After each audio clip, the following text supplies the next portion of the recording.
Our panel now, Doug Collins, former Georgia Republican congressman, David Carlucci, former New York Democratic state senator. Great to see you both. David, what is Biden's biggest problem? Well, I think Biden is doing the right thing. He's rolling up his sleeves, doing the work. I always tell incumbent candidates that the best way to campaign is to roll up your sleeves and get your job done. People in the general election, when it's a contested general, they want results. They don't want finger pointing. And so Biden is ringing up success after success. And although he's not being the most sensational, well-spoken candidate, he's getting results. And that's what's going to matter come the general election day. You're on the show quite often. You know, we love having you on. And every time we talk, you talk about all of his acumen and all the things he's done. But this time you say he's got to roll up his sleeves and prove he can do it. Those are oppositional. Continuing what he's done. And that's interesting. Why hasn't he announced yet, Doug? Why do you think?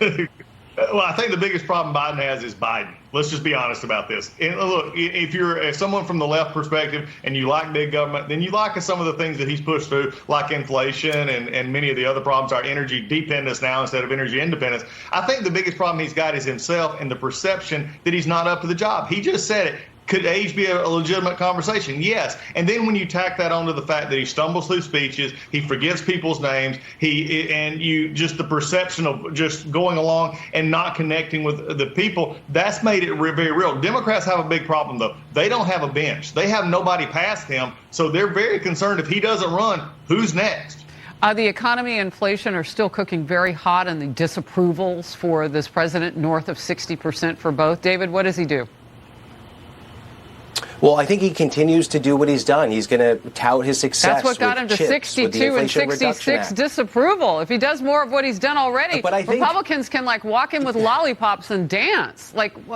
He needs some new material. Look, to what Doug has said, look, Democrats have problems. That is true. But Republicans have even more problems. But they're not running for. But they're not running for the job he has right now. They want the one in 2024. You say that he's got to do this job right now. So I'm asking you, what does he need to do differently? Well, I don't think he needs to do things differently. I think he needs to continue to do what he's done. And look, polls will show we want someone else, this unknown mystery candidate. That will always be the equation when it's not a real person. But you put him against real people, and Biden will win. And yes, Gavin Newsom, plan that's for the a real best, person. But all right, I'm going to cut in because we only have a few seconds. Let's work out the Gavin Newsom as potential. Doug.